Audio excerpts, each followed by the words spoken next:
Hey everyone, in today's video we're going to be discussing something that is common with a lot of people and they might not realize what the underlying issue actually is. So this is hamstring tightness, and for a lot of people they just go, I've always had tight hamstrings, there's nothing I can do about it, I can't get close to touching my toes.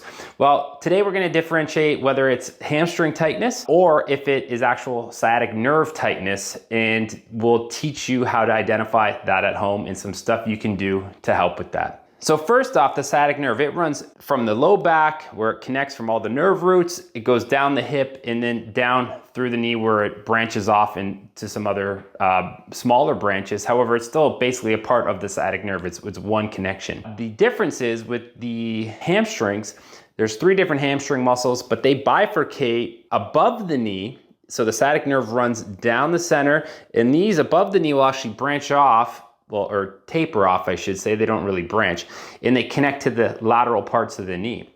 So there's actually a space in the back of your knee where there's really no hamstring tendons or muscles whatsoever.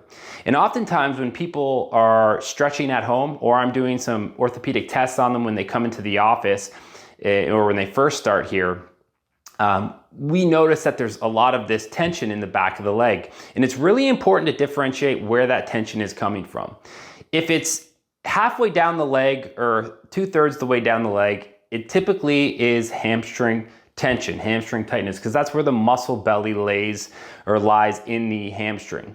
If it's below that and it feels like it's right behind the knee, in the back of the knee, in what's called the popliteal fossa, this probably isn't the hamstring tendon, and a lot of people that get this tightness in there might be thinking it is the hamstring when actually it's tension on the sciatic nerve.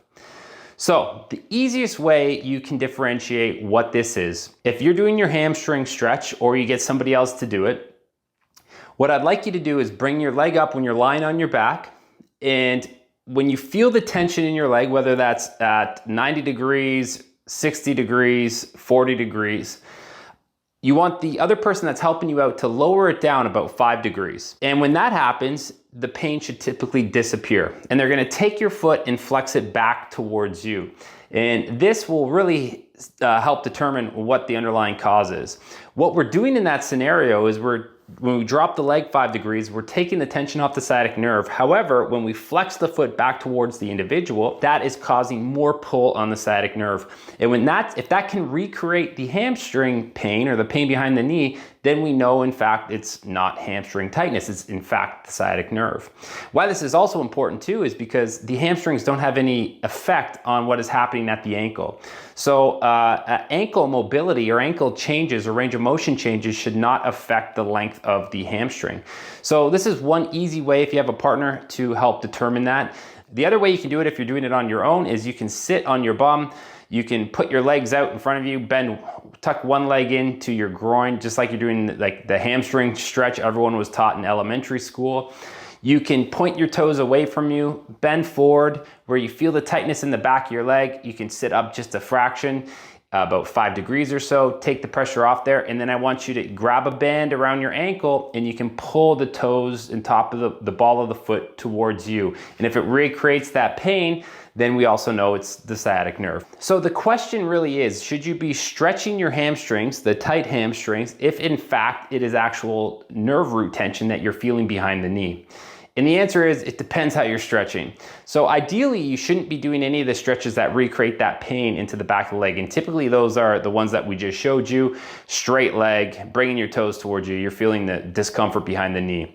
What you can do, however, because the hamstring crosses your hip joint and your knee joint, I'm gonna show you a way you can do this at home to mitigate some of the pain behind your knee and actually lengthen your hamstring. So you can put your foot up on a table or a chair, flex your knee, come into it, and then you're gonna bend your torso over the leg, and then you're gonna extend the knee back while you're bent over the leg.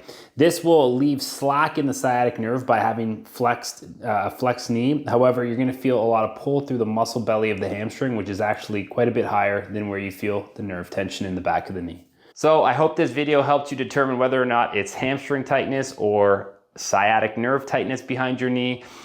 You definitely want to understand which one it is so you can take the right measures and try to fix that underlying issue.